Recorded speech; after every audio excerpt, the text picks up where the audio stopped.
تغنى بالقرآن وحي السماء الرباني. الحمد لله نحمده ونستعينه ونستغفره ونؤمن به ونتوكل عليه ونعوذ بالله من شرور أنفسنا ومن سيئات أعمالنا. من يهده الله فلا مضل له ومن يضلله فلا هادي له، وأشهد أن لا إله إلا الله وحده لا شريك له، وأشهد أن سيدنا ومولانا محمدا عبده ورسوله صلى الله تعالى عليه وعلى آله وأصحابه وأتباعه وبارك وسلم تسليما كثيرا كثيرا. أما بعد، أعوذ بالله من الشيطان الرجيم. بسم الله الرحمن الرحيم. قد أفلح المؤمنون الذين هم في صلاتهم خاشعون والذين هم عن اللغو معرضون والذين هم للزكاة فاعلون والذين هم لفروجهم حافظون إلا على أزواجهم أو ما ملكت أيمانهم فإنهم غير ملومين، فمن ابتغى وراء ذلك فأولئك هم العادون، والذين هم لأماناتهم وعهدهم راعون والذين هم على صلواتهم يحافظون أولئك هم الوارثون الذين يرثون الفردوس هم فيها خالدون. صدق اللہ العظیم. بزرگان محترم، میں نے آپ حضرات کے سامنے قرآن کریم کی اس آیت کی تلاوت کی ہے جس میں اللہ تبارک و تعالی نے ان 7 صفات کو بیان کیا ہے جن پر ایمان والوں کی فلاح اور ایمان والوں کے نفوذ اور تزکیہ موقوف ہیں. اسی کی روشنی میں کچھ مختصر باتیں عرض کرنے کا ارادہ ہے. دعا فرمائیں حق تعالی اخلاص کے ساتھ مفید اور نافع باتیں کہنے کی توفیق عطا فرمائیں اور محض اپنے فضل سے ہم سب کو ان پر عمل کرنے کی بھی توفیق عطا فرمائیں. اللہ تعالیٰ فرماتے ہیں قد افلح المؤمنون، ایمان والے کامیاب ہو گئے، ایمان والے فلاح کو پہنچے. اس سے پہلے یہ بات عرض کی گئی تھی کہ عربی زبان میں فلاح بہت جامع لفظ ہے. فلاح کے معنی ہے انسان کی ہر مراد حاصل ہو جائے اور ہر مکروہ سے، ہر ناگوار چیز سے انسان محفوظ ہو جائے. اور یہ بات اس دنیا میں پورے طور پر حاصل نہیں ہو سکتی، اس لیے کہ دنیا دار الابتلاء ہے، دنیا دار الفنا ہے، دار البلا ہے. یہاں انسان کو کچھ نہ کچھ پریشانی رہتی ہی ہے. اللہ تعالیٰ فرماتے ہیں لقد خلقنا الانسان فی کبد، ہم نے انسان کو مشقت میں پیدا کیا. انسان کی پیدائشی مشقت میں ہوئی ہے، تکلیف میں ہوئی ہے. تو جس کی پیدائشی مشقت میں ہوئی ہو وہ مشقت سے باہر کیسے نکل سکتا ہے؟ علماء فرماتے ہیں انسان کو سب سے پہلی مشقت جو پہنچتی ہے وہ دودھ چھوڑانے کی تکلیف ہے. جب بچہ 2.5 سال کا، 2 سال کا، 1.5 سال کا ہوتا ہے تو ماں کا دودھ چھوڑایا جاتا ہے. اس کے لیے بچے کو بہت تکلیف ہوتی ہے، وہ دودھ چھوڑنا نہیں چاہتا، تو ماں کتنے جتن کرنے کے بعد دودھ چھوڑاتی ہے. پھر اس کے بعد اس پر پابندیاں لگتی ہیں، اسکول جانا ہے، مدرسے جانا ہے، یہ کرنا ہے، وہ کرنا ہے، نہ جانے. اور انسان ہر مرحلے میں یہ سوچتا ہے کہ ابھی یہ تکلیف ہے، آئندہ وہ تکلیف نہیں ہوگی. لیکن جب اس مرحلے میں پہنچتا ہے دوسری تکلیف شروع ہو جاتی ہے. پھر سوچتا ہے کہ ابھی یہ تکلیف ہے، آئندہ تکلیف نہیں ہوگی. لیکن جب اس مرحلے میں پہنچتا ہے تو دوسری تکلیف. شادی نہ ہو تو سمجھتا ہے کہ صرف شادی نہیں ہے تکلیف، لیکن شادی ہو گئی دوسری تکلیفیں شروع ہو جاتی ہیں.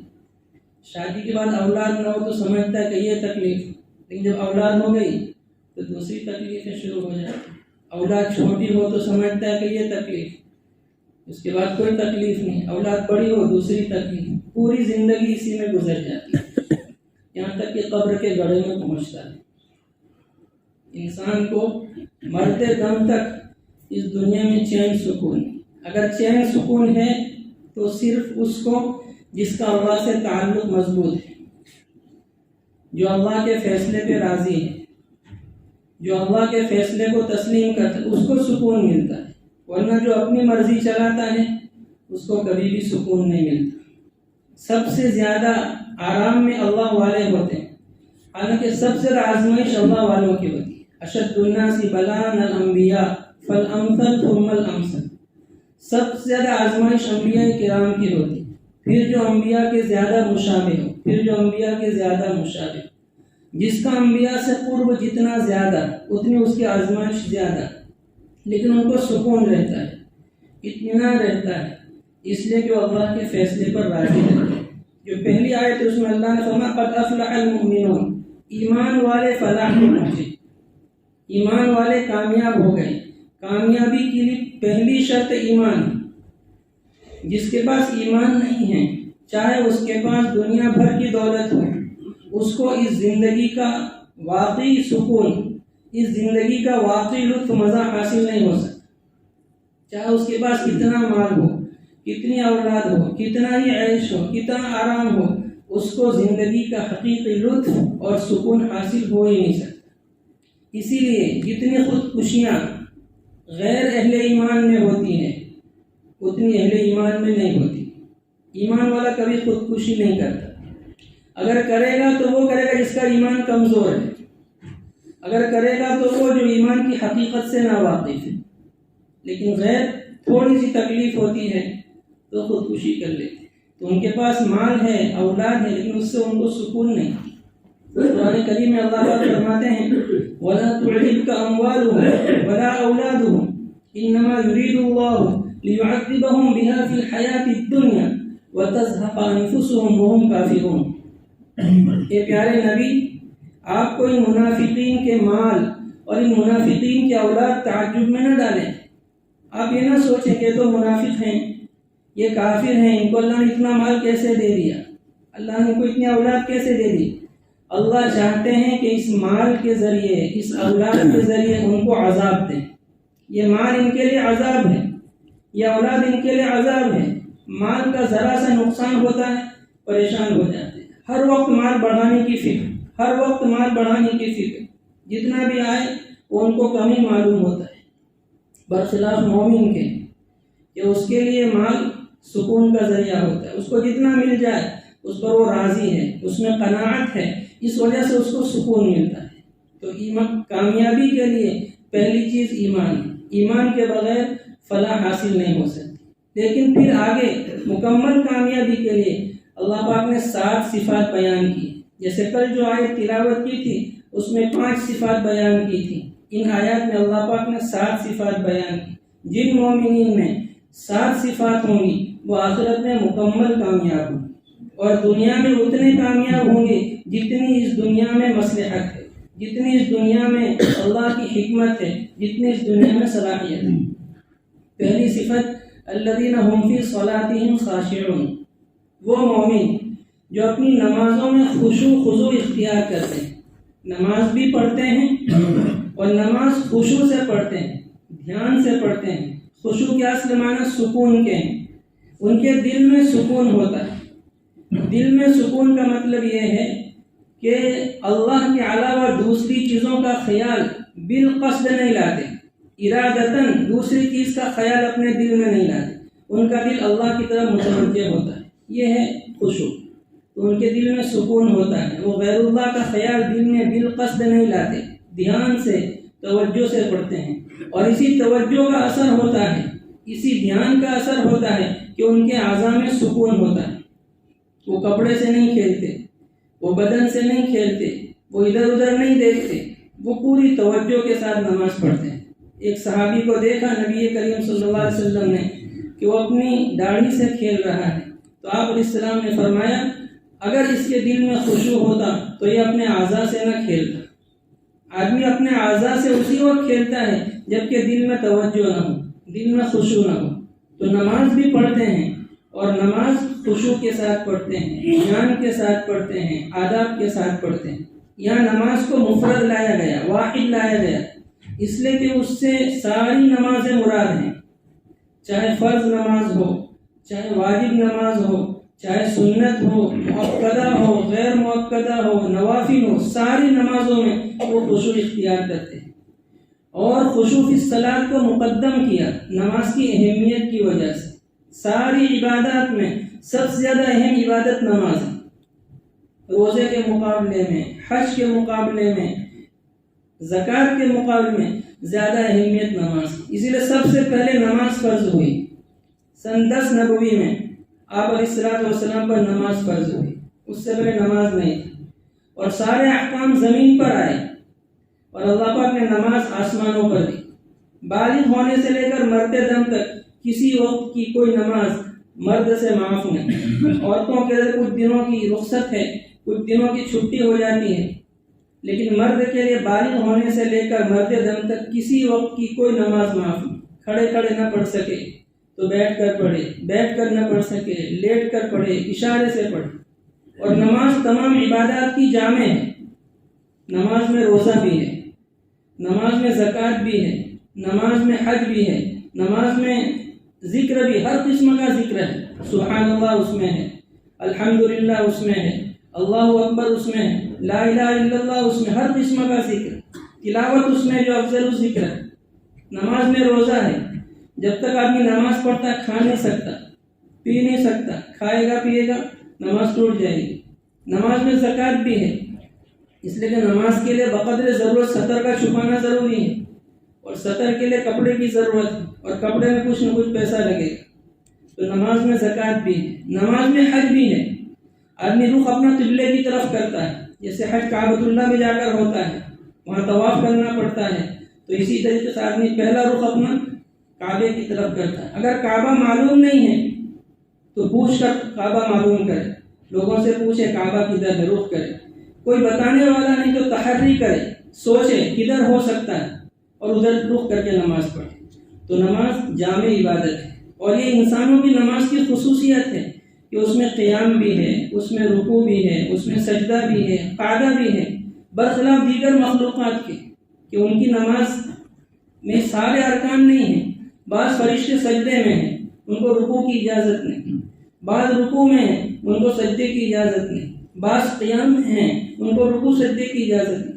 جانور رکوع کی حالت میں ہیں، جھکے ہوئے ہیں، ہر وقت رکوع کی حالت میں، ان کو قیام کی اجازت نہیں. درخت قیام کی حالت میں ہیں، ان کو رکوع کی اجازت نہیں، جھکنے کی اجازت نہیں. بعض جانور رحم کر چلتے ہیں، وہ گویا کہ سجدے میں ہیں، ان کو رکوع کی اجازت نہیں. برخلاف انسان کے وہ قیام بھی کر سکتا ہے، رکوع بھی کر سکتا ہے، سجدہ بھی کر سکتا ہے. اور سجدے کا ایک لطف ہے، سجدے کا ایک مزہ ہے. بعض بزرگان دین تو فرماتے ہیں جب میں سجدے میں جاتا ہوں تو مجھے ایسا لگتا ہے کہ اللہ پاک نے پیار کر لیا ہے، اللہ پاک نے بوسہ دیا ہے. جب ایک محبوب ایک محب کو بوسہ دیتا ہے، ایک معشوق عاشق کو بوسہ دیتا ہے تو کیسا مزہ آتا ہے. تو ان کو ایسا مزہ آتا ہے. جب سجدے میں جاتا ہوں تو ایسا لگتا ہے اللہ پاک نے مجھے چوم لیا ہے، اللہ پاک نے مجھے بوسہ دیا ہے. تو نماز میں ایک لطف ہے. اور یہی وجہ تھی کہ ہمارے آقا بھی پوری رات نماز میں گزار دیتے تھے. ایک آیت میں نماز پوری رات گزار دیتے تھے، سجدے میں پوری نماز. اس لیے اسے مزہ آتا ہے. جیسے آج ہم لوگ موبائل میں پوری رات گزار سکتے ہیں، اس لیے کہ ہمیں اس میں مزہ آتا ہے. پتہ نہیں چلتا 1 گھنٹہ ہوا 2 گھنٹہ ہوا، رات کے کتنے بجے، ابھی اتنا دیکھ لیں، ابھی اتنا کھیل لیں، ابھی یہ کر لیں. جیسے ہم کو اس چیز میں مزہ آتا ہے، وقت کا اندازہ نہیں ہوتا، تو ان کو نماز میں مزہ آتا ہے. نبی کریم صلی اللہ علیہ وسلم نے فرمایا جعلت قرۃ عینی فی الصلاۃ، نماز میں میری آنکھوں کی ٹھنڈک رکھ دی گئی ہے. آپ اس طرح کو نماز میں مزہ آتا. جب آپ پریشان ہوتے تھے تو بلال کو کہتے تھے ارحنا یا بلال، یہ بلال راحت پہنچاؤ، یہ بلال کچھ آرام کا سامان کرو، یعنی اذان دو، تکبیر کہو، نماز پڑھے تو تھوڑا آرام ملے گا. تو نماز ایسی چیز ہے، نماز اتنی اہم عبادت ہے، اس لیے ہم کو اس کی اہمیت کو سمجھنا چاہیے. نماز کے اندر حقیقت پیدا کرنے کی ضرورت ہے. نماز میں خشوع خضوع پیدا کرنے کی ضرورت ہے۔ تو پہلی صفت ہے آدمی نماز پڑھے اور خشوع خضوع سے نماز پڑھے، دھیان سے نماز پڑھے، مزہ آ جائے، چھوڑنے کو جی نہ چاہے، اس کیفیت کے ساتھ نماز پڑھے۔ دوسری صفت والذین هم عن اللغو معرضون، جو لغو چیزوں سے اعراض کرتے ہیں، بیکار چیزوں سے اعراض کرتے ہیں۔ لغو سے مراد وہ چیز جس میں نہ دین کا فائدہ نہ دنیا کا فائدہ۔ لغو کا سب سے پہلا مصداق گناہ ہے، اللہ کی نافرمانی ہے، اس لیے کہ جتنے گناہ سب لغو ہیں۔ گناہ میں انسان کا کوئی فائدہ نہیں بلکہ الٹا نقصان ہے، دنیا کا بھی نقصان، آخرت کا بھی نقصان۔ ایک مومن کا یہ عقیدہ ہونا چاہیے کہ اللہ پاک نے جتنی چیزوں کا حکم دیا ہے اس میں ہمارا فائدہ ہے، چاہے ہمیں فائدہ نظر آئے یا نہ آئے، اور جتنی چیزوں سے اللہ پاک نے منع کیا ہے اس میں ہمارا نقصان ہے، چاہے اس کا نقصان ہمیں نظر آئے یا نہ آئے۔ یا تو جسمانی نقصان ہوگا یا روحانی نقصان ہوگا، یا تو دنیاوی نقصان ہوگا یا اخروی نقصان ہوگا۔ یہ ہو نہیں سکتا کہ کسی چیز میں انسان کا فائدہ ہو اور اللہ نے اس سے روک دیا ہو۔ اللہ پاک نے جتنی چیزوں سے روکا ہے اس میں یقیناً انسانوں کا نقصان ہے، اللہ کو معلوم ہے، ہمیں معلوم ہے۔ تو لغو کا سب سے اعلیٰ فرد ہے گناہ۔ انسان تمام گناہوں سے بچے، بس کسی حکم کے بارے میں معلوم ہو جائے، کسی کام کے بارے میں کہ یہ گناہ ہے، یہ حرام ہے، یہ مکروہ ہے، تو آدمی اس سے بچے، چاہے بچنے میں اس کو کیسی ہی تکلیف ہو، چاہے بچنے میں اس کو کیسی پریشانی ہو۔ بہت سی مطلب آدمی کہہ دیتا ہے کہ اس سے بچنا تو بہت مشکل ہے، اس سے بچ نہیں سکتے، یہ نفس کا شیطان کا دھوکہ ہے۔ اگر اس سے بچنا مشکل ہوتا، اگر اس سے بچنا ناممکن ہوتا تو اللہ حکم ہی نہ دیتے۔ لا یکلف اللہ نفسا الا وسعها، اللہ کسی شخص کو اس کی طاقت سے زیادہ کا مکلف نہیں کرتے۔ جن جن چیزوں کا اللہ پاک نے حکم دیا ہے وہ انسان کی وسعت میں ہے، وہ انسان کی طاقت میں، اور جن جن چیزوں سے روکا ہے ان سے بچنا انسان کی وسعت میں ہے، انسان کی طاقت میں ہے۔ یہ نفس اور شیطان اس طرح دھوکہ دیتے کہ تو بہت مشکل ہے، اب تو ایسا زمانہ آ گیا کہ یہ نہیں ہو سکتا، اس سے بچ نہیں سکتے۔ یہ نفس اور شیطان کا دھوکہ ہے۔ الدین یسر، دین سراپا آسان ہے، دین سراپا آسان، آسان نہیں، سراپا، سر سے پیر تک، اوپر سے لے کر نیچے تک، پورا کا پورا دین آسان ہے۔ تو لغو کا پہلا فرد ہے گناہ۔ آدمی تمام گناہوں سے بچے، چاہے ظاہری گناہ ہو چاہے باطنی گناہ ہو، اعضاء کے گناہ ہو، دل کے گناہ ہو، ہر گناہ سے آدمی بچے۔ اور لغو کا ادنا فرد وہ جائز کام جس میں نہ دین کا فائدہ نہ دنیا کا فائدہ۔ کچھ کام ایسے جو فی نفسی جائز ہیں لیکن اس میں کوئی فائدہ نہیں ہے، اس میں انسان کا وقت ضائع ہوتا ہے، اس سے انسان بہت سے فرائض سے محروم ہو جاتا ہے، اس کی وجہ سے انسان بہت سی طاعات سے محروم ہو جاتا ہے، تو اس کو بھی چھوڑ دے، چاہے وہ قول ہو چاہے فعل ہو۔ اسی لیے حدیث شریف میں فرمایا من حسن اسلام المرء ترکہ ما لا یعنی، انسان کے اسلام کی خوبی یہ ہے کہ لا یعنی چیز کو چھوڑ دے، بیکار چیز کو چھوڑ دے، لا یعنی جس میں نہ دین کا فائدہ نہ دنیا کا فائدہ۔ اس لیے ہم الیاس رحمۃ اللہ علیہ نے جو تبلیغ کے 6 نمبر بنائے اس میں ایک ہے ترک لا یعنی، لا یعنی کو چھوڑ دے، بیکار چیز کو چھوڑ دے۔ اس لیے کہ جو آدمی بیکار چیزوں میں مشغول ہوگا وہ بہت سی کارآمد چیزوں سے محروم ہو جائے گا۔ اس لیے کہ انسان کے پاس وقت لمیٹڈ ہے، ان لمیٹڈ نہیں ہے، انسان کا وقت محدود ہے۔ جب اسی محدود وقت کو وہ ضائع کرے گا تو ظاہر بات ہے کہ وہ فرائض سے، نوافل سے، مستحبات سے محروم ہو جائے گا، وقت کم پڑ جائے گا۔ اس لیے لا یعنی کو چھوڑیں، لغو سے چھوڑیں، معاصی سے بچیں، گناہوں سے بچیں، اور وہ چیزیں، وہ قول، وہ فعل، وہ بات، وہ کام جس میں نہ دین کا فائدہ نہ دنیا کا فائدہ، آدمی اس کو چھوڑے۔ آج ہمارے عشاءات کی جو مجلسیں ہوتی ہیں وہ لا یعنی ہیں، اس میں 2 گھنٹے چلے جاتے ہیں، 4 گھنٹے چلے جاتے ہیں، موبائل پر ہم گیم کھیلتے ہیں، وہ لا یعنی ہے، بلکہ وہ تو مضر بھی ہے۔ حدیث شریف میں نبی کریم صلی اللہ علیہ وسلم فرمایا نہى النبی صلی اللہ علیہ وسلم عن النوم قبل العشاء وعن السمر بعد العشاء، نبی کریم صلی اللہ علیہ وسلم نے عشاء سے پہلے سونے سے منع فرمایا اور عشاء کے بعد بات چیت سے منع فرمایا۔ عشاء سے پہلے سوئے گا تو عشاء فوت ہو جائے گی، اور عشاء کے بعد اگر بات چیت کرے گا، جاگے گا تو فجر فوت ہو جائے گی۔ تہجد فوت ہو جائے گی۔ تو آپ علیہ السلام نے عشاء کے بعد بات چیت سے منع فرمایا۔ البتہ وہ شخص اس سے مستثنا ہے جو اپنے اہل سے بات کرے، بیوی سے بات کر سکتے ہیں، کرنا ہی چاہیے، بیوی کا حق ہے، یا جو طالب علم ہے مطالعہ کرنا چاہتا ہے، پڑھ رہا ہے، تو اس کے لیے اجازت ہے، ورنہ اور کسی کے لیے عشاء کے بعد جاگنے کی اجازت نہیں، بات کرنے کی اجازت نہیں۔ آج جو ہمارے معاشرے میں فساد پھیلا ہوا ہے اس کی وجہ کیا ہے؟ نوجوان بیکار گھوم رہے ہیں، رات دیر تک جاگتے ہیں، صبح دیر تک سوتے ہیں، کسی کام کے نہیں رہتے، نہ دین کے نہ دنیا کے۔ اگر آپ علیہ السلام کی اسی تعلیم پر ایک شخص عمل کرنے کا ارادہ کر لے تو اس کی زندگی میں آج سے تبدیلی پیدا ہو جائے گی۔ ایک تعلیم آپ علیہ السلام کی ہے، عشاء کے بعد بات چیت نہیں کرنا ہے، عشاء پڑھتے ہی سو جانا ہے۔ اب یہ کتنا سوئے گا؟ فجر تو کیا تہجد بھی پڑھے گا، 6 بجے نہیں 5 بجے آنکھ کھل جائے گی، 4 بجے آنکھ کھل جائے گی، لیکن کچھ دن کے لیے محنت مجاہدہ کرنا پڑے گا۔ جو آدمی 12 بجے سونے کا عادی ہو وہ 9 بجے کیسے سو سکتا ہے؟ لیکن کچھ دن پریکٹس کرے گا، کچھ دن کوشش کرے گا تو انشاءاللہ ہو جائے گا۔ پہلے زمانے میں لوگ جلدی سوتے تھے، ان کی صحتیں بھی اچھی رہتی تھی۔ ہمارے بڑے بوڑھے ان کی صحتیں کیسی رہتی تھی؟ جس کو دیکھو 80 سال کا، 90 سال کا، آنکھیں سلامت، جسم سلامت، جو دیا کھا لیا، خوب کھایا، کوئی تکلیف نہیں، تو صحتیں اتنی اچھی تھیں۔ وہ جلدی سونے کی وجہ سے، جلدی اٹھنے کی وجہ سے۔ پہلے زمانے میں فجر بعد سونے کا تصور نہیں تھا، لوگ جلدی اٹھتے تھے اور فجر بعد سونے کا نام نہیں۔ اب تو فجر میں مشکل سے اٹھتے ہیں، پھر فجر بعد سونے کو نہیں چاہتا ہے۔ تو یہ سب فطرت کے خلاف ہے۔ اللہ نے رات سونے کے لیے بنائی ہے اور دن جاگنے کے لیے بنایا ہے۔ اسے رات میں اندھیرا ہو جاتا ہے، رات میں چاند رکھا ہے، سورج نہیں رکھا ہے، ڈم لائٹ رکھی ہے اللہ پاک نے، تارے رکھے ہیں تاکہ انسانوں کی نیند میں خلل نہ۔ یہ اللہ کا نظام ہے۔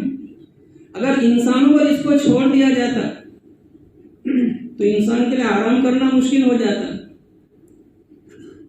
اللہ پاک نے نظام ہی ایسا بنایا، سسٹم ہی ایسا بنایا کہ جی چاہے نہ چاہے آدمی رات ہوتے ہی سو جائے، سورج ڈوب جاتا ہے، اندھیرا ہو جاتا ہے، اب کیا کام کرے؟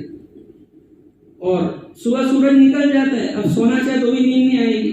اس سے لوگ اب ایسے کمرے بناتے ہیں اندھیرے والے، ڈبل پردے رکھتے ہیں، اس کو رات کا سما پیدا کر دیتے ہیں تاکہ خوب اچھی گہری نیند آئے۔ تو یہ سب فطرت کے خلاف چیزیں ہیں۔ اللہ پاک نے جو نظام بنایا ہے اس میں انسان کا فائدہ ہے، تو لغو سے احتراز کرنا ہے، بیکار باتوں سے۔ ہر شخص اپنا جائزہ لے۔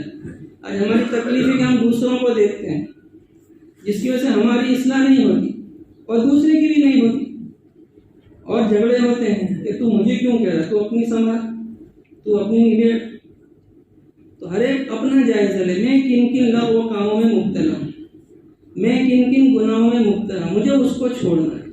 اگر خود نہیں چھوڑ سکتے کسی اللہ والے سے تعلق پیدا کریں، کسی عالم سے تعلق پیدا کریں، کسی تبلیغ کے ذمہ دار سے تعلق پیدا کریں، کسی امیر صاحب سے تعلق، جس سے آپ کو مناسبت ہو، عالم سے، حافظ سے، قاری سے، اللہ والے سے، اپنی بستی میں، بستی کے بعد جس سے بھی تعلق ہو، آدمی اس کے پاس جائے اور اپنی پریشانی کا اظہار کرے۔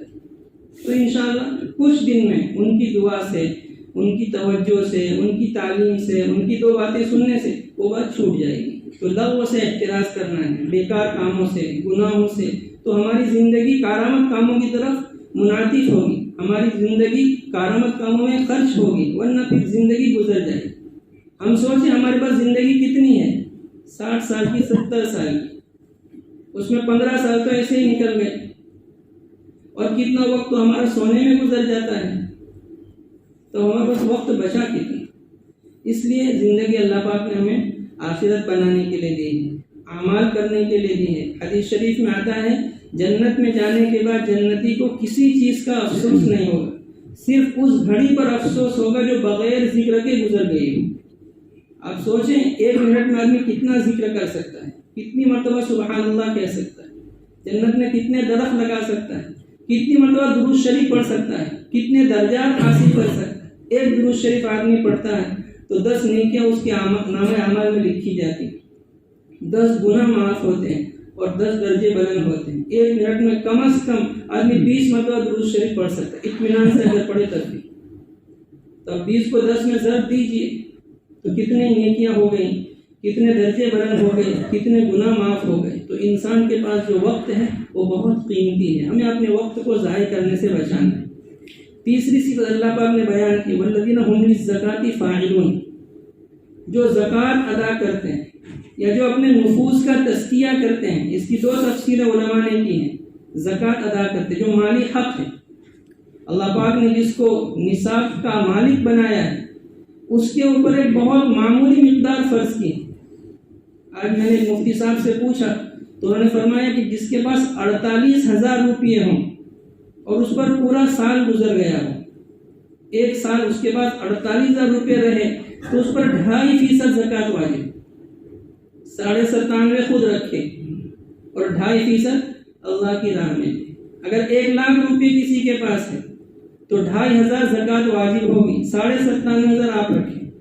حالانکہ اللہ نے دیے تھے، اگر اللہ پاک کہتے کہ 97.5 دے دو اور 2.5 اپنے پاس رکھو، ویسے بھی تم کو ضرورت نہیں ہے، پورا سال ایسے ہی پڑے رہے ہیں، لوگ بہت پریشان ہیں۔ اگر اللہ ایسا کہتے تب بھی اللہ کو حق ہے، لیکن اللہ پاک نے انسانوں کی کمزوری پر رحم فرما کر کہا کہ 2.5% دے دو، 97.5 تم رکھو، اور اس میں تمہارا فائدہ ہے، اس سے تمہارے اندر سے بخل دور ہوگا، دنیا کی محبت کم ہوگی اور آخرت میں اس کا اجر ملے گا۔ اور جو آدمی زکوٰۃ دیتا ہے وہ اندازہ لگائے، ہر سال اس کی زکوٰۃ بڑھے گی۔ اگر آج کوئی 5,000 زکوٰۃ نکالتا ہے، آئندہ سال دیکھے گا تو اس کی زکوٰۃ 6,000 ہو جائے گی، وہ مال بڑھ گیا۔ پھر کچھ سال کے بعد دیکھیں گے تو اس کی زکوٰۃ 10,000 ہو جائے گی، اس لیے کہ اس کا مال بڑھ گیا۔ تو زکوٰۃ کی وجہ سے برکت ہوتی ہے، اور برکت نہ بھی ہو تب بھی اللہ نے دیا ہے، اللہ کا حکم ہے، آخرت میں اس پر اجر و ثواب ملے گا۔ تو زکوٰۃ ادا کرتے ہیں خوش دلی کے ساتھ، طیب نفس کے ساتھ، بد دلی کے ساتھ نہیں، بوجھ کے ساتھ نہیں، خوشی خوشی زکوٰۃ ادا کرتے ہیں۔ والذین هم للزکاة فاعلون، یہ تیسری صفت ہے۔ چوتھی صفت، والذین هم لفروجهم حافظون، جو اپنی شرمگاہوں کی حفاظت کرتے ہیں، اپنے آپ کو زنا سے بچاتے ہیں، لواطت سے بچاتے ہیں، مشت زنی سے، ہاتھ سے شہوت پورا کرنے سے بچاتے ہیں، اپنے آپ کو ان تمام گناہوں سے بچاتے ہیں۔ والذین هم لفروجهم حافظون، یہ شرمگاہ کی حفاظت بہت ضروری چیز ہے، اس کی وجہ سے معاشرے میں بڑا فساد ہوتا ہے، اور اسی اہمیت کی وجہ سے اللہ تبارک و تعالی نے انسان کو نگاہ جھکا کر چلنے کا حکم دیا۔ قل للمؤمنین یغضوا من ابصارہم ویحفظوا فروجہم، ایمان والوں سے کہو کہ وہ اپنی نگاہوں کو جھکائیں اور اپنی شرمگاہوں کی حفاظت کریں۔ اگر کوئی آدمی زنا سے بچنا چاہتا ہے، لواطت سے بچنا چاہتا ہے، مشت زنی سے بچنا چاہتا ہے تو اپنی آنکھوں کی حفاظت کرے۔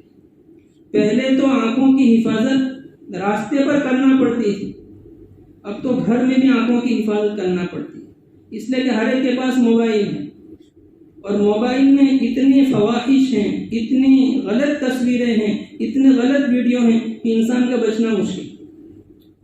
پہلے آدمی باہر نکلتا بد نظری ہوتی تھی، اب تو ہر ایک کی جیب میں وہ آلہ رکھا ہوا ہے، دشمنوں نے اسلام کا ایجاد کیا ہوا اور ان کے اپلوڈ کیے ہوئے وہ ویڈیوز لگے ہوئے ہیں کہ آدمی اپنی نگاہ بچانا مشکل ہے آدمی، تو اس سے بھی نگاہ کو بچانا۔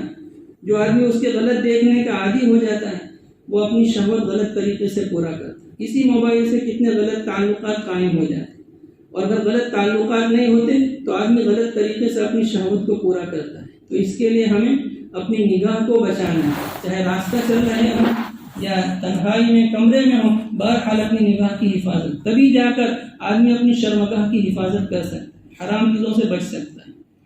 لیکن یہ خواہش کا پورا کرنا انسان کی فطرت میں ہے، اس کے اللہ پاک نے آگے اجازت دے دی، الا علی ازواجہم او ما ملکت ایمانہم، مگر اپنی بیویوں سے خواہش پوری کر سکتے ہیں، او ما ملکت ایمانہم، یا ان باندیوں سے جن کے تم مالک ہو، یعنی شرعی باندی۔ پہلے زمانے میں جب جنگیں ہوتی تھیں اور عورتیں قید ہوتی تھیں تو ان کو اسلامی لشکر میں تقسیم کر دیتے تھے، آدمی اس کا مالک ہوتا تھا، اس کے ساتھ اپنی خواہش پورا کرنا جائز تھا، بشرطے کہ وہ کسی کے نکاح میں نہ ہو۔ تو اگر شرعی باندی ہے تو اس سے خواہش پوری کر سکتے تھے۔ بیویاں تو 4 رکھنے کی اجازت، لیکن باندیاں کتنی بھی رکھ سکتے، لیکن اب شرعی باندیوں کا رواج نہیں ہے، اب وہ دنیا سے ختم ہو چکا ہے. اب جو کام کرنے والی عورتیں ہیں وہ شرعی باندھی نہیں ہیں، اس لیے ان سے پردہ کرنا ضروری ہے، ان سے آدمی کا بچنا ضروری ہے. او ما ملکت ایمانہم فإنہم غیر ملومین، جو لوگ اپنی بیویوں سے، اپنی باندیوں سے شہوت پوری کریں گے ان پر ملامت نہیں ہوگی. قرآن کریم کا یہ جملہ بڑا سوچنے والا ہے. اللہ پاک یہ کہہ رہے ہیں کہ جو آدمی اپنی بیوی سے اپنی خواہش پوری کرے گا یا اپنی شرعی باندی سے اپنی خواہش پوری کرے گا اس پر ملامت نہیں ہوگی. مطلب ہے کہ اس کو مقصد زندگی مت بنا لینا کہ ہر وقت بیوی سے شہوت خواہش ہی پوری کرتے رہو، ہر وقت باندی سے خواہش ہی پوری کرتے. ضرورت ہے خواہش پوری کرو، بیوی کا حق ہے خواہش پوری کرو، لیکن ہر وقت اس کام میں مت لگے رہنا. اگر تم اپنی خواہش پوری کر لو گے تم پر زیادہ سے ملامت نہیں ہوگی. آگے فرمایا فَمَنِ ابْتَغَىٰ وَرَاءَ ذَلِكَ فَأُولَٰئِكَ هُمُ الْعَادُونَ. اللہ پاک نے اس کی تفصیل زیادہ کی اس لیے اس کی ضرورت ہے. جو شخص اس کے علاوہ راہ تلاش کرے گا، جو لوگ اس کے علاوہ راستہ خواہش پورا کرنے کا تلاش کریں گے تو وہ زیادتی کرنے والے، وہ حد تجاوزی کرنے والے ہیں. یعنی بیویوں کو چھوڑ کر کسی اور طریقے سے اپنی خواہش پوری کریں گے، شرعی باندیوں کو چھوڑ کر کسی اور طریقے سے خواہش پوری کریں گے تو یہ تو حد تجاوزی کرنے والے. اللہ کی ایک باؤنڈری ہے، اللہ کی ایک حد ہے، اس سے نکلنے والے ہیں. مطلب ہے کہ وہ زیادتی کرنے والے ہیں، وہ اللہ کے نافرمان ہیں. یہ کل 4 صفات بیان ہو گئے. آگے 5ویں اور 6ٹھی صفت بیان کرتے ہیں والذین هم لاماناتهم وعهدهم راعون. جو لوگ اپنی امانتوں کی رعایت کرتے ہیں اور جو لوگ اپنے عہد و پیمان کی رعایت کرتے ہیں. امانت کے اندر وہ امانت بھی ہے جو مال کی صورت میں دی گئی ہو. اگر کسی نے کسی کے پاس مال رکھا امانت کے طور پر تو اس میں خیانت نہیں کرتے، وقت پر اس کو پہنچا دیتے ہیں. اور امانت میں ہر وہ ذمہ داری داخل ہے جو انسان کو سپرد کی گئی. جیسے ایک آدمی ملازم ہے، کہیں نوکری کرتا ہے تو جو اس کی ڈیوٹی ہے یہ امانت ہے، وقت اس کے پاس امانت ہے، جو کام اس کو سپرد کیا گیا وہ امانت ہے. اگر اس میں وہ کمی کوتاہی کرتا ہے تو یہ خیانت کرنے والا ہوگا. جتنا وقت کام کرنا ہے 8 گھنٹے کا تو 8 گھنٹے کام کرنا ضروری. اگر اس میں کمی کرتا ہے تو یہ خیانت کرنے والا. جو کام دن بھر میں اس کو سپرد کیا گیا ہے کر سکتا ہے، اگر اس میں جان بوجھ کر کمی کرے گا تو خیانت کرنے والا ہوگا. تو اپنی امانتوں کی رعایت کرتے ہیں، اپنی ذمہ داریوں کو بحسن خوبی انجام دیتے ہیں. اگر کوئی آدمی امانت میں خیانت کرتا ہے، اپنی سپرد کی ہوئی ذمہ داری میں خیانت کرتا ہے تو اس کی تنخواہ اس کے لیے حلال نہیں رہے گی. اگر 8 گھنٹے کی ڈیوٹی ہے اور جان بوجھ کر 7 گھنٹے ڈیوٹی کرتا ہے، 1 گھنٹہ ادھر ادھر کر دیتا ہے، 6 گھنٹے ڈیوٹی کرتا ہے، 2 گھنٹے ادھر ادھر کر دیتا ہے تو اس کی تنخواہ کا مسئلہ ہو جائے گا. اس کی تنخواہ جائز نہیں، اتنی تنخواہ لینا. ہمارے اکابر کا یہ حال تھا کہ جب وہ مدرسے میں آتے تھے اور کبھی کسی وجہ سے تاخیر ہو جاتی تھی تو اتنی تنخواہ اپنی کم کرا دیتے تھے. بلکہ پڑھاتے وقت کوئی مہمان آ جاتا تھا کوئی بات کرنے کے لیے، مسئلہ پوچھنے کے لیے، تو گھڑی دیکھ کر وقت کا حساب لگاتے تھے کہ اتنی منٹ کے بیٹھا ہے، اتنی منٹ اس نے میرا وقت ضائع کیا.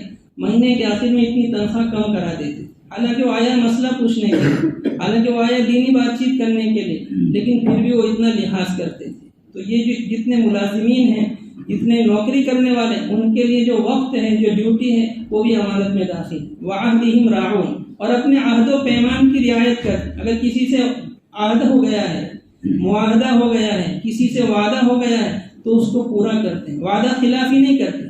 حدیث شریف میں ہے منافق کی 3 علامتیں ہیں: اذا حدث کذب، اذا وعد اخلف، واذا اؤتمن خان. جب بات کرے تو جھوٹ بولے، جب وعدہ کرے تو وعدہ خلافی کرے، اور جب امانت رکھی جائے تو خیانت کرے. تو مومن کی یہ شان ہے کہ وہ امانت کا حق ادا کرتا ہے، امانت پوری ادا کرتا ہے، اپنے عہد و پیمان کی، اپنے وعدے کی رعایت کرتا ہے، اس کے خلاف نہیں کرتا. یہ 6ٹھی صفت تھی. آگے 7ویں صفت بیان کرتے ہیں والذین هم علی صلواتہم یحافظون. اور وہ اپنی نمازوں کی محافظت کرتے ہیں، اپنی نمازوں کی پابندی کرتے ہیں. یہاں صلوات جمع لایا گیا اس لیے کہ یہاں صلوات سے مراد 5 وقت کی نماز ہے: فجر، ظہر، عصر، مغرب اور عشاء. ان 5 وقتوں کی محافظت کرتے ہیں. محافظت کرنے کا مطلب ہر نماز کو اس کے وقت میں ادا کرتے ہیں. فجر کے وقت میں قضا نہیں کرتے، ظہر کے وقت میں، ہر نماز کو اس کے وقت میں ادا کرتے ہیں۔ اس میں بڑی مصلحتیں ہیں، بڑی حکمتیں ہیں۔ اللہ تبارک و تعالیٰ نے جو نماز کے اوقات متعین کیے ہیں اس کی بڑی بڑی حکمتیں ہیں۔ تو جب نماز کو اس کے وقت میں ادا کرے گا تب جا کر فائدہ ہوگا۔ ڈاکٹر گولی دیتا ہے، صبح یہ گولی، شام میں یہ گولی، دوپہر میں یہ گولی، یہ کھانے سے پہلے، یہ کھانے کے بعد، تو آدمی اس کا لحاظ کرتا ہے۔ یہ نہیں کہ صبح کی گولی شام میں کھا لی، یہ ساری گولیاں ایک ساتھ کھا لی۔ اگر ایسا کرے گا تو ریئیکشن ہو جائے گا، پریشان ہو جائے گا۔ تو جیسے ہم ڈاکٹر کی ہدایات پر عمل کرتے ہیں، ٹائم ٹو ٹائم دوائی لیتے ہیں، اس کے بتائے ہوئے طریقے کے مطابق لیتے ہیں، یہی حال نمازوں کا۔ تو اللہ پاک نے ان 7 صفات میں سے پہلی صفت نماز سے شروع کی، اور آخری صفت بھی نماز خشوع خضوع سے پڑھتے ہیں اور نماز وقت میں پڑھتے ہیں۔ اس میں نماز کی اہمیت کا اندازہ ہوتا ہے کہ 7 صفات میں 2 صفات نماز سے تعلق رکھتی ہیں۔ اور اس میں علماء نے ایک نقطہ یہ بھی لکھا ہے کہ جو آدمی نماز کی محافظت کرے گا اور نماز کو خشوع خضوع کے ساتھ پڑھے گا، اس میں باقی صفات پیدا ہو جائیں گی۔ درمیان میں جتنی صفات آئی ہیں وہ نماز کی وجہ سے پیدا ہو جائیں گی۔ اگر صحیح معنی میں آدمی نماز خشوع خضوع کے ساتھ، دھیان کے ساتھ پڑھے، وقت کی محافظت کے ساتھ پڑھے، تو درمیان میں جو 5 صفات بیان ہوئی ہیں وہ اس کے لیے آسان ہو جائے۔ اس لیے ہم سب کو نماز کا بہت زیادہ اہتمام کرنے کی ضرورت ہے۔ آگے اللہ پاک اس کا بدلہ بتاتے ہیں۔ جو آدمی ایمان لائے گا اور ان 7 صفات کو اپنے اندر پیدا کرے گا، اللہ پاک اس کو کیا دیں گے؟ الذین یرثون الفردوس اولئک هم الوارثون، یہی وارث ہیں۔ الذین یرثون الفردوس، جو فردوس کے وارث ہوں گے۔ فردوس اعلیٰ درجے کی جنت ہے۔ جو ان 7 صفات کو اپنے اندر پیدا کر لیں گے وہ جنت میں داخل ہوں گے اور جنت کے وارث بنیں گے۔ لفظ وارث میں اس طرف اشارہ ہے کہ وہ ضرور جنت میں جائیں گے، اس لیے کہ وارث کو مال ضرور ملتا ہے۔ جہاں مورث کا انتقال ہوا کہ وارث مالک ہو گیا، باپ کا انتقال ہوا، کوئی چاہے نہ چاہے بیٹا وارث ہو جائے گا۔ شوہر کا انتقال ہوا، کوئی چاہے نہ چاہے بیوی وارث ہو جائے گی۔ بھائی کا انتقال ہوا اور کوئی وارث نہیں ہے تو دوسرا بھائی وارث ہو جائے گا۔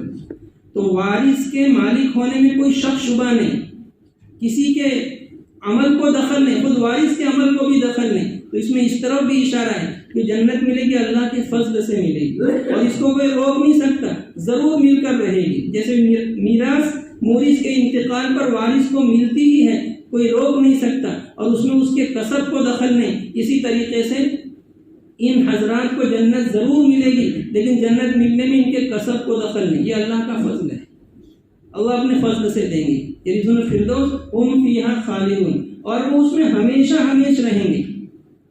دنیا کی سب سے بڑی کمی یہ ہے کہ اس میں خلود نہیں ہے، اس میں دوام نہیں ہے، اس میں ہمیشگی نہیں ہے۔ ایک آدمی کروڑ پتی ہے، ہر قسم کی سہولت اس کے پاس موجود ہے، لیکن ایک نہ ایک دن اس کو دنیا کو چھوڑ کر جانا۔ کبھی دنیا خود چلی جاتی ہے، آدمی تنہا رہ جاتا ہے، اور کبھی یہ سب کو چھوڑ کر چلا جاتا ہے، برخلاف آخرت کے کہ وہاں ہمیشہ ہمیشہ رہنا ہے، وہاں کبھی فنا نہیں ہے۔ جو چیز مل گئی، جو جنت میں داخل ہو گیا، اب ہمیشہ ہمیشہ جنت میں رہے گا، کبھی اس کو جنت سے نکلنا نہیں۔ تو یہ جنت کی خصوصیت ہے، فرمایا ہم فیہا خالدون، وہ اس میں ہمیشہ ہمیشہ رہیں گے، نہ خود نکلیں گے نہ اللہ تبارک و تعالیٰ نکالیں گے۔ اللہ تعالیٰ ایک مرتبہ راضی ہو گئے پھر کبھی انسان سے ناراض نہیں ہوں گے۔ تو یہ باقی نعمتیں ہیں، یہ ہمیشہ ہمیشہ کی نعمتیں ہیں، ان کا حصول موقوف ہے ان صفات۔ اور یہ زندگی تو ایسے ہی گزرنا ہے۔ اب ہم سوچیں ہماری زندگی کے کتنے سال گزر گئے، اب کتنے سال باقی رہ گئے ہیں، کوئی کہہ نہیں سکتا۔ ہو سکتا ہے کسی کی زندگی کا 1 سال باقی ہو، کسی کے 5 سال باقی ہو، کسی کے 10 سال باقی ہو۔ اللہ ہر ایک عمر میں خوب برکت دے، صحت قوت عافیت کے ساتھ، لیکن اب زندگی کتنی باقی کچھ کہہ نہیں سکتے۔ اب سستا سودا ہے، اگر میری زندگی کے 5-10 سال باقی ہیں اور میں اس کو اللہ کی طاعت میں خرچ کر دوں، گناہوں سے توبہ کر لوں، معاصی کو چھوڑ دوں اور اللہ کا بن کر گزاروں، تو میرے لیے سستا سودا ہے۔ اس لیے کہ اللہ پاک کے یہاں اعتبار خاتمے کا ہے۔ العبرۃ بالخواتیم، ایک آدمی کی پوری زندگی گڑبڑ ہے لیکن آخر میں اس نے توبہ کر لی اور اللہ نے توبہ قبول کر لی، اور تو اس کا خاتمہ اچھا ہوگا، یہ جنتی ہے۔ تو اصل اعتبار خاتمے کا، اور خاتمہ کب ہوگا کہہ نہیں سکتے۔ ہو سکتا ہے آج بہت سو کا خاتمہ ہو جائے دنیا میں. آج دنیا میں کتنے لوگ آج مریں گے, تو کس کا خاتمہ آج ہونا ہے کہہ نہیں سکتے. ایک ہفتے کے بعد کتنے کا خاتمہ ہو کچھ کہہ نہیں سکتے. تو خاتمہ ہونا ہے, موت آنا ہے, لیکن کس وقت آنا ہے کہہ نہیں سکتے. اس لیے آدمی کو ہر عمل کو آخری عمل سمجھ کے کرنا ہے, ہر دن کو آخری دن سمجھ کر کرنا ہے, ہر کام کو آخری عمل سمجھ کر نیکی کرنا ہے, ہر گناہ سے بچنا ہے. ہو سکتا ہے کہ میری زندگی کا آخری عمل ہو اور یہ گناہ پر میرا خاتمہ ہو جائے. اس لیے آدمی ہر گناہ سے بچے یہ سمجھ کر یہ زندگی کا آخری عمل ہو. اللہ تعالیٰ مجھے بھی اس کی توفیق عطا فرمائے.